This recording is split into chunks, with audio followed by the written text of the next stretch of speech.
की देख के कैलू और ई कबो गलत ना बोलेनी। अक्षरा से नहीं ला कहानी है बाबू। का चीज में ठीक बनी, कैसे ठीक बनी? से पैदा हुई थी, डायरेक्ट आई धरती पर क्या? अक्षरा जी ऐसे फंस चुकल बारी काहे की है जन वीडियो हुए चलावे वाला बानी जेकर ई कबो गलत ना और फिर प्रोग्राम में आप नहीं आइएगा तो हम जिएंगे कैसे? जी नहीं। बोलेनी।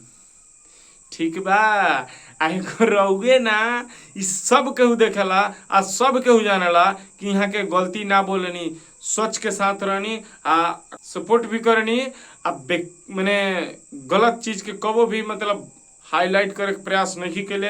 कैसे कि यहाँ के बहुत सारा वीडियो सब केहू देखेला, बहुत सारा प्रोग्राम देवेनी तक देखेला, बहुत सारा सोशल मीडिया के हिसाब से लोग देखेला, बहुत सारा तरह तरह की चीज से लोग वीडियो देखेला। यहाँ के बारे में सब केहू जानता, केहू से केहू कहे वाला नहीं खे।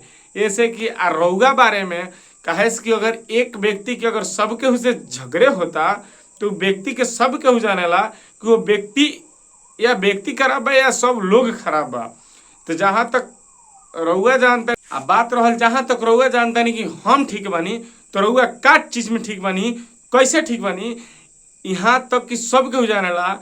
हमनी के बिहार के मने का कहल जाला लोग देहात में वो कहावत है कि अगर एक आदमी के सब व्यक्ति से झगड़ा होता तो या एक व्यक्ति खराब बा या सब व्यक्ति खराब बा। वो लोग कमेंट में जाके हमरा के जवाब दे कि एक व्यक्ति खराब होला या सब व्यक्ति खराब होला।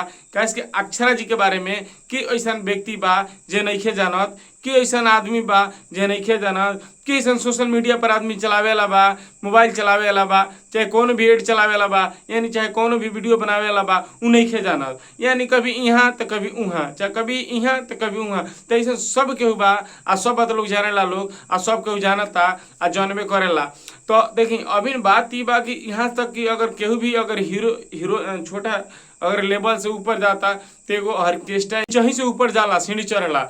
ऐसा कोनो नहीं खे कि डायरेक्ट सीढ़ी चढ़ दिल जाला आ जब नीचे आवे के कहल जाए तो कहम कि ना हम काहे नीचे जाए, हम तो छोटा में आ जाए। तो ऐसा कोनो बात नहीं खे, काहे कि सब केहू नीचे ही से सीढ़ी चढ़ेला। तो एगो और बात बता दी कि जौन भी वो माइक पटक के अक्षरा जी वो स्टेट प्रोग्राम पर से गइल बड़ी, ऐसा कोनो बात नहीं है कि गुंजन भैया चाहे और जो वीडियो हम देखनी है अभी यहाँ से वहाँ के ज़्यादा प्रोग्राम देते होके। ठीक बा, तो यहाँ तक कि गुंजन भैया के बात तो अलग रह गई। यहाँ से जो आदमी की वीडियो हम देखनी है नाम बार का धरे के प्रयास नहीं करत, कैसे कि ऐसा कोनो बात नहीं है कि नाम वहाँ के धर्म तबे के उची नहीं, वहाँ के सबके उची नेला। ठीक बा, तो ऐसा कोनो बात नहीं है कि यहाँ से ज़्यादा वो प्रोग्राम दे सकतारी। लेकिन जहाँ तक की बात बा कि जौन भी अभी रुआ के अनुपमा यादव जौन बाड़ी उनकर वीडियो हम अभी चला के दिखा देता नहीं कि इनका के भी देख की देख के कैलू अरे पियो जब वहाँ के सामने से आके साइड कर लगनी तो उस समय ये कहले कि ना जौन भी बनी बड़ भाई बनी, बड़ भाई एक सम्मान बनी हमारा खातिर आ बड़ भाई के दुलार और प्यार हमारा खातिर बहुत जरूरी के चीज़ बा। बस इतने लॉन्च करके अपन गाना गावे लगली। स्टेट शो कैले बारी आ जितना देर के कैले बारी टाइम फिक्स कैले बारी उतना देर के प्रोग्राम कैले बारी, चाहे हमें कितनो दुख भइल बा चाहे सुख भइल बा। रो लोग देखलो के एक खाली गोलू राज के संगे प्रोग्राम दिले रही, चाहे जौन भी भरे निमन भरे चाहे बाउर भरे है, लेकिन स्टेट पर ना कैली, हवा ना कैली। कब कैली तब अपना घरे जाके चाहे जहाँ भी जाके लाइव आके तब कैली, अपन जौन भी बात बोल वहाँ कैली, लेकिन वहाँ से ना भगली। कैसे कि साटा वाला क्योंकि इज्जत होला, चाहे कोनो भी चीज़ के जौन बंधक में रह जाला ओकर पालन करल राउर काम बा। कैसे कि केहू भी व्यक्ति वही खातिर पैसा लेवेला।